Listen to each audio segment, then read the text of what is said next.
Hi, welcome Trackside.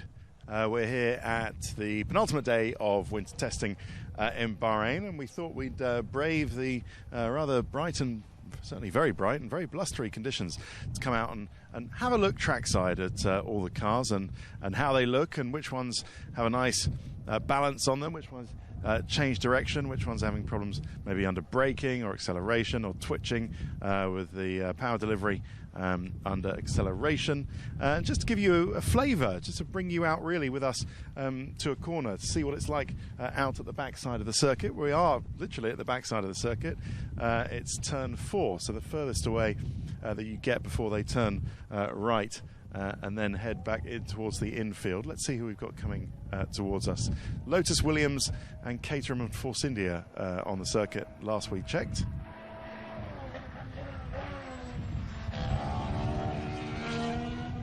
Okay, Romain Grosjean in the Lotus. Nice under braking, looks well balanced, and then pretty early on the power, just trailing the throttle through the apex and then getting on it just before that orange marker. Let's see who the next one is.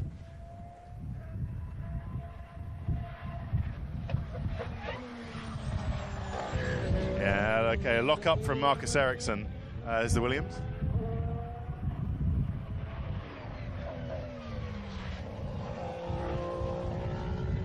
Okay, so a nice crisp change of direction, and then on the exit from Felipe Massa in the Williams. So that Ferrari looks very nimble, very nice crisp turn of change of direction. Looks well balanced actually, as it has done throughout all the tests that I've been to ever since Jerez. The Williams had a very positive front end, very good, no understeer on the way in, and then hardly any oversteer on the way out. So nice balance on that Williams. You saw Marcus Ericsson locking his wheel coming into that corner. Something that he's had a problem with throughout this circuit. Looks like we were just down at turn 9. He was locking his wheel quite severely. The inside wheel, front left coming into the left-hander hairpin of turn 9. So he's clearly struggling, a rookie in a car that's not particularly fast or handling particularly well at the moment. I was quite impressed actually, the Lotus there. This is only the second test they've done. They missed the first test, but that looks a really nice balanced car. They say they're getting all the good numbers from the wind tunnel they want with that unique sort of elephant tusk nose of theirs. And here we go, the Lotus again.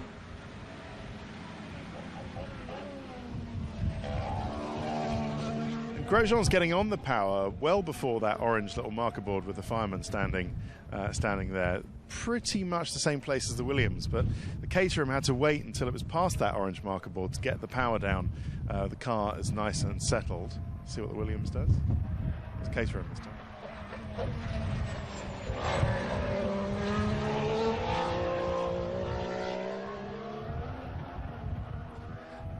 Did you hear that woo on the exit of that curve? Let's go down there. Just want to show you while we're here what is actually at the back of the circuit, and it's a runway. Can you see the little windsock, Pete? Just this side of the palm tree.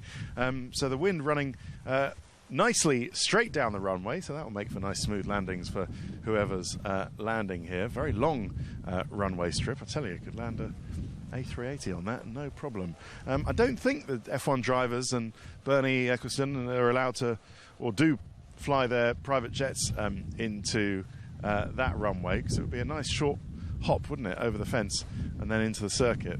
I think it's more, let's say, fast-moving, low-flying jets that fly from that particular airport. But one of many airports that are right next to circuits. Paul Ricard has got a landing strip right next to it, as has Malaysia effectively, because it's got Kuala Lumpur International Airport right next to it, and some others that I can't think of at the moment.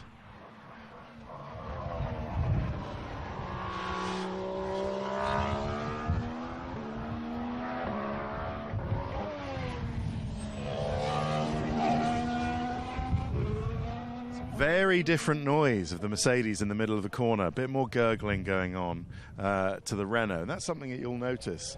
Hopefully, if you manage to get to some of the races, come out and join us, Silverstone perhaps.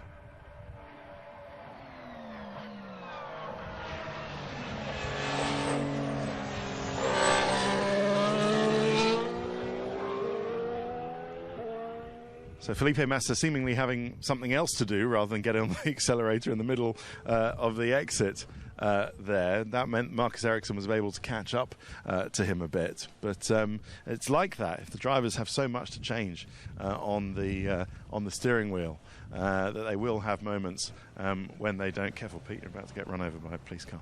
There are moments when they're actually, in testing, have to do so much more. The workload is so much higher because there isn't a two-way telemetry on cars anymore. It's just one way from car to the pits. Not as if the pits can send messages to the car and get it to change settings by itself. The driver has to do that. And now with the diffs and the energy recovery system on the engine, the one on the turbo, and the harvesting. We're going to talk a lot about harvesting. That's when the rate at which they're charging up the battery through the motor generator unit, both the one into the engine and into the turbo.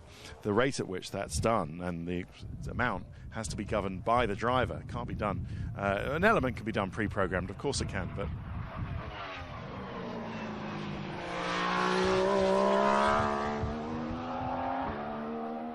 looks really nicely balanced, that Mercedes, doesn't it, in the hands of Nico Rosberg. Lewis Hamilton doing the final day here. But yeah, workload very high for the drivers. No evidence that anyone's having trouble with their new braking system, the brake-by-wire, which we'll be explaining in a notebook one of these days. We're actually going to do it at the end of this penultimate day.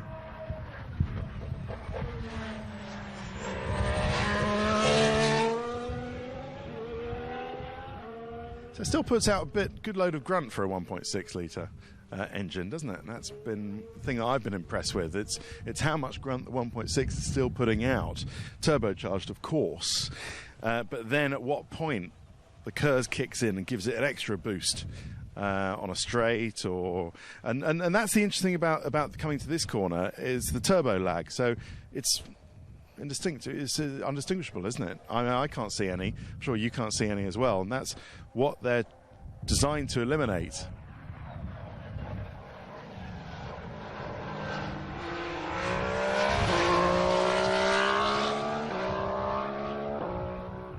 The Hulk, Nico Hulkenberg, in the Force India. So they've designed the what they call the MGU-H, the energy recovery system that runs off the compressor turbine in the turbocharger. That is designed to spin up the turbo, to get the gases in the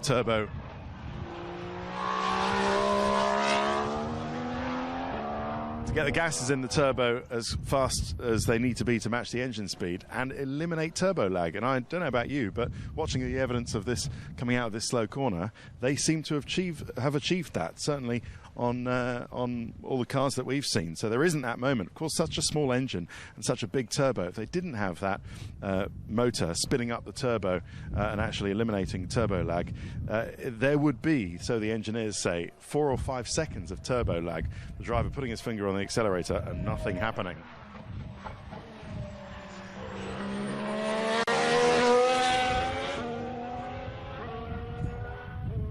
Maybe you can detect a little bit of turbo lag there on the Caterham, but I'm sure Renault will have that dialed out. The plan from the engine engineers, is to make it so that eliminate turbo lag completely. They know that they'll probably never achieve that or come close to not achieving it completely, but you can minimise it as much as possible. Right, I think we've seen enough cars. Hopefully we'll just watch the cars come through again. We've shown you an airfield. Pete, no point looking at me and some cars. You might as well look at the apex of the cars, watch them on acceleration.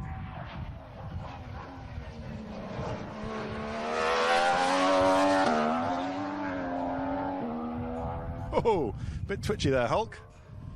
That's the power delivery. You're going to get that 3 times as much torque as they had last year. Torque is the sort of twisting motion, of course, coming out the corner.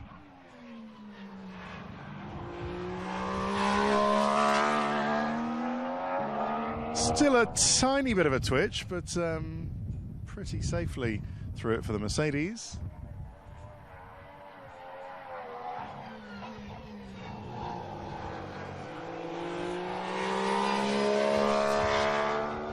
Kevin Magnussen on an outlap. You can see the tyre marks there, Pete, where somebody's come out of the corner and has ended up straight in the barrier. And that's something that Ferrari actually have been really one of the only remaining things that Ferrari needs to sort out is their power, getting the power down smoothly.